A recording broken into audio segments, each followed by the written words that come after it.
ஈரோடு மாவட்டம் அவல்பூந்துறை அருகே ராட்டை சுற்றி பாளையத்தில் தென்னக காசி பைரவர் கோவில் அமைந்துள்ளது. இந்த கோவிலின் நுழைவு வாசலில் உலகிலேயே மிக உயரமான 39 அடி உயரமும் 18 அடி அகலமும் கொண்ட பைரவர் சிலை அமைந்துள்ளது. இந்த கோவிலில் மூலவராக உள்ள சொர்ணலிங்க பைரவருக்கு பக்தர்களே பூஜைகள் செய்யலாம் என்பது தனி சிறப்பு. இந்நிலையில் தேய்பிரை அஷ்டமி தினம் கால பைரவருக்கு உகந்த தினம் என்பதால் கோவிலில் ஏராளமான பக்தர்கள் பால் குடங்களுடன் தங்கள் கைகளால் பைரவருக்கு அபிஷேகம் செய்தனர். இந்த கோவிலுக்கு தமிழகத்தின் பல்வேறு பகுதிகளிலிருந்து பக்தர்கள் வந்து அபிஷேகம் செய்தனர். ஆன்மீக குரு ஸ்ரீ விஜய் சுவாமிகள் தலைமையில் பைரவருக்கு பல்வேறு பூஜைகள் நடைபெற்றன. இதில் ஆயிரக்கணக்கான பக்தர்கள் கலந்து கொண்டு தங்கள் கைகளால் பைரவருக்கும் ஸ்வர்ணலிங்கத்திற்கும் பால் அபிஷேகம் செய்து வழிபட்டனர்.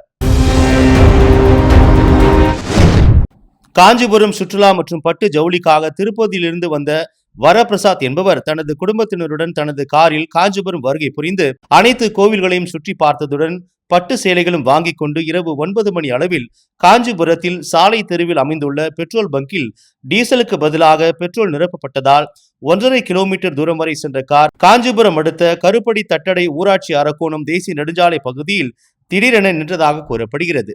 இந்நிலையில் மெக்கானிக் ஒருவரை வரவழைத்து டேங்கில் இருந்த பெட்ரோலை வெளியெடுப்பதற்காக நடைபெற்ற முயற்சியின் போது செல்போன் லைட் டீசல் டேங்குக்குள் விழுந்துள்ளன. இவற்றால் ஏற்பட்ட ஸ்பார்க்கால் தீப்பற்றி கார் எரிந்தது. தகவல் அறிந்து அங்கு வந்த தீயணைப்பு துறையினர் தீயை அணைத்தனர். இதனால் அங்கு சிறிது நேரம் பரபரப்பு ஏற்பட்டது. கிருஷ்ணகிரி மாவட்டம் ஓசூர் அருகே உள்ள கலவரப்பள்ளி நீர்த்தேக்க அணைக்கு அதிகப்படியான ரசாயன கழிவுகள் கலந்த நீர் வந்து கொண்டிருக்கிறது. அணையின் மதகுகள் சீரமைக்கப்பட்டு வருவதால் தென்பெண்ணை ஆற்றில் நீர் முழுமையாக திறந்துவிடப்படுவதுடன் பாசனத்திற்காகவும் நீர் திறக்கப்பட்டுள்ளது. இந்த நிலையில் இடதுபுற பிரதான கால்வாய் மூலம் திறக்கப்பட்ட நீர் சூளகிரியை அடுத்த நல்லக்கான கொத்தப்பள்ளி என்னும் கிராமத்தில் உள்ள ஏரிக்கு சென்று முழுமையாக நிரம்பி இருந்தது. இந்நிலையில் ஏரியில் மீன் வளர்க்க ஏலம் எடுத்துள்ள ராமசாமி என்பவர் சுமார் 5 லட்சம் மீன் குஞ்சுகளை ஏரியில் வளர்ப்பதற்காக விட்டிருந்த நிலையில் சில தினங்களுக்குள்ளாகவே 2 டன் மீன் குஞ்சுகள் செத்து மிதப்பது கிராம மக்கள் மத்தியில் அதிர்ச்சி ஏற்படுத்தியுள்ளது. தென்பெண்ணை ஆற்று நீரில் அதிகப்படியான ரசாயன கழிவுநீர் கலப்பதே மீன்கள் செத்து மிதப்பதற்கான காரணம் என அப்பகுதியில் உள்ள கிராம மக்கள் மற்றும் விவசாயிகள் குற்றம் சாட்டுகின்றனர். மதுரை திருமங்கலம் தொகுதிக்கு உட்பட்ட கள்ளிக்குடி காவல் நிலையத்தில் தரவு நுழைவு உதவியாளராக பணிபுரியும் சங்கீதாவின் தந்தை ஜோதிகரன் மதுரை திருநகர் காவல் நிலையத்தில் காவலராக பணிபுரிந்து கடந்த சில ஆண்டுகளுக்கு முன்பு உயிரிழந்தார். இந்த நிலையில் ஐடியில் பணிபுரியும் ராஜா பிரபு என்பவருடன் திருமணம் நடந்த நிலையில் கடந்த சில மாதங்களுக்கு முன்பு சங்கீதாவின் தாயார் மல்லிகாவும் உடல்நலம் சரியில்லாமல் உயிரிழந்தார். தற்போது சங்கீதா 7 மாதம் கர்ப்பமான நிலையில் வளைகாப்பு நிகழ்ச்சி நடத்த பெற்றோர்கள் இல்லையே என கவலைப்பட்டுக் கொண்டிருந்ததை அறிந்த காவலர்கள் கள்ளிக்குடி காவல் நிலையத்தில் வைத்து வளைகாப்பு நிகழ்ச்சி நடத்தினர். நிகழ்ச்சியில் காவல் ஆய்வாளர் லட்சுமி லதா, சார்பு ஆய்வாளர் ஜெயக்குமார் மற்றும் சக காவலர்கள் பங்கேற்று வாழ்த்துக்களை தெரிவித்துக் கொண்டனர். மயிலாடுதுறையில் 16ஆம் நூற்றாண்டை சேர்ந்த தருமபுர ஆதீன திருமணம் உள்ளது. சைவத்தையும் தமிழையும் வளர்க்கும் இவ்வாதீனத்தில் ஸ்ரீ ஞானபுரீஸ்வரர் கோவில் பெருவிழா, குரு முதல்வரின் குரு பூஜை விழா மற்றும் தருமபுரம் ஆதீன மடாதிபதியின் பட்டின பிரவேச விழா கடந்த 20ஆம் தேதி ஸ்ரீ ஞானபுரீஸ்வரர் கோவிலில் கொடியேற்றத்துடன் துவங்கி 10 நாட்களாக நடைபெற்று வந்தது. 11ஆம் நாள் திருவிழாவின் முக்கிய நிகழ்ச்சியான தருமபுர ஆதீன மடாதிபதி சிவிகை பல்லக்கில் எழுந்தருள பக்தர்கள் சுமந்து செல்லும் பட்டண பிரவேச விழா கோலாகலமாக நடைபெற்றது.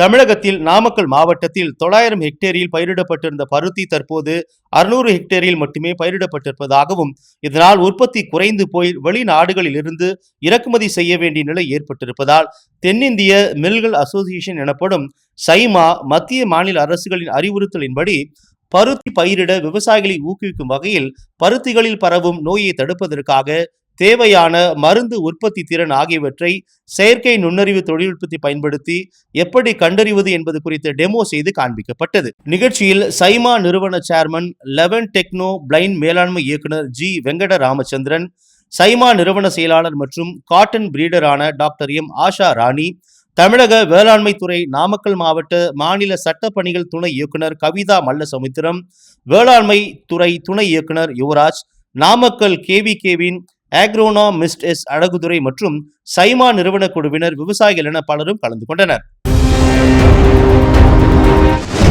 திருச்செங்கோடு தாலுகா மல்லசமுத்திரம் கீழ்முகம் கிராமத்தில் சோழர்கள் காலத்தில் 1000 ஆண்டுகள் பழமை வாய்ந்த சோழீஸ்வரர் கோவில், அழகராய பெருமாள் கோவில், செல்லாண்டியம்மன் கோவில்கள் உள்ளது. இந்த கோவிலில் ஆனி மூல தேரோட்டம் பிரசித்தி பெற்ற திருவிழாவாகும். இந்நிலையில் சில பிரச்சனைகள் காரணமாக கடந்த 2022ஆம் ஆண்டு நடந்த திருவிழாவின் போது வருவாய் கோட்டாட்சியர் தலைமையில் அமைதி பேச்சுவார்த்தை நடத்தி திருவிழா நடைபெற்றது. தொடர்ந்து கடந்த ஆண்டு திருவிழா இந்து சமய அறநிலையத்துறை சார்பில் செயல் அலுவலர் நியமிக்கப்பட்டு அனைத்து தரப்பினரும் இணைந்து அமைதியான முறையில் திருவிழா நடைபெற்றது. இந்நிலையில் வரும் ஆனி மாதம் தேர் திருவிழா நடக்க உள்ள நிலையில் கடந்த ஆண்டு போல் செயல் அலுவலர் நியமித்து குழு அமைத்து காணி ஆட்சியினருக்கு உரிய மரியாதை கொடுத்து தேர் திருவிழா நடத்தப்பட வேண்டும். இந்நிலையில் இரு தரப்பினருக்கும் இடையே கருத்து வேறுபாடு ஏற்படாமல் தடுக்க வருவாய் கோட்டாட்சியர் சுகந்தி தலைமையில் வருவாய் கோட்டாட்சி அலுவலகத்தில் அமைதி பேச்சுவார்த்தை நடைபெற்றது.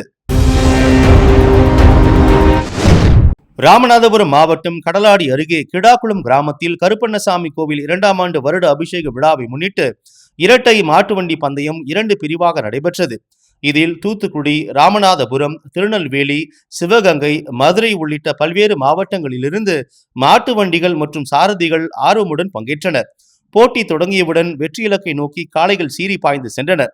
ராமநாதபுரம் மாவட்டம் ரேக்லா பந்தய மாவட்ட தலைவர் சித்திரங்குடி ராமமூர்த்தியின் காளைகள் 2 போட்டியில் முதலிடத்தை பிடித்த நிலையில் 2 கிடாய், 2 தங்க மோதிரம், 4 குத்து விளக்குகளையும் மொத்தமாக வழங்கினர்.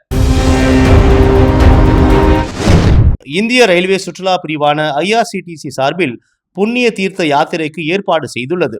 இதுகுறித்து IRCTC மண்டல மேலாளர் ராஜலிங்கம் நெல்லை பத்திரிகையாளர் மன்றத்தில் செய்தியாளர்களை சந்தித்தார்.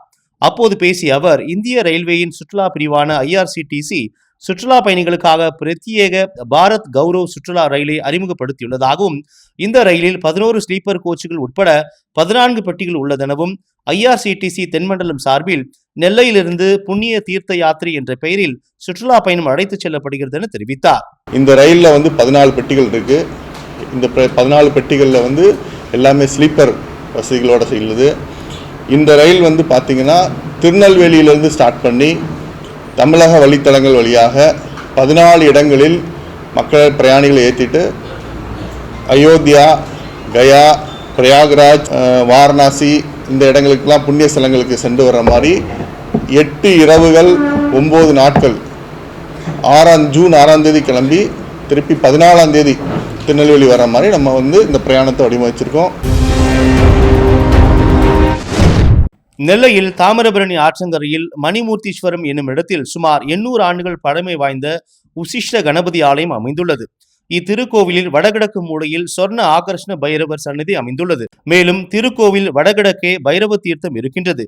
இத்தகைய சிறப்புகள் பெற்ற இத்திருக்கோவிலில் அமைந்துள்ள பைரவருக்கு தேய்பிறை அஷ்டமி வழிபாடு நடைபெற்றது. ஒவ்வொரு தேய்பிறை மற்றும் வளர்பிறைகள் வரும் அஷ்டமி திதியை பக்தர்கள் பைரவ வழிபாடாக சிறப்பாக கொண்டாடி வருகின்றனர். சிறப்பு அலங்காரத்தில் சொர்ண ஆகர்ஷ்ண பைரவர் பக்தர்களுக்கு காட்சியளித்தார். பைரவ அர்ச்சனைக்கு பிறகு கோபுர ஆரத்தி, நட்சத்திர ஆரத்தி காண்பிக்கப்பட்டது. பக்தர்கள் அகல் விளக்கு மற்றும் பூசணி விளக்கு ஏற்றி பைரவரை வழிபாடு செய்தனர். இதில் திரளான பக்தர்கள் தேய்பிறை அஷ்டமி பூஜையில் கலந்து கொண்டு சுவாமி தரிசனம் செய்தனர்.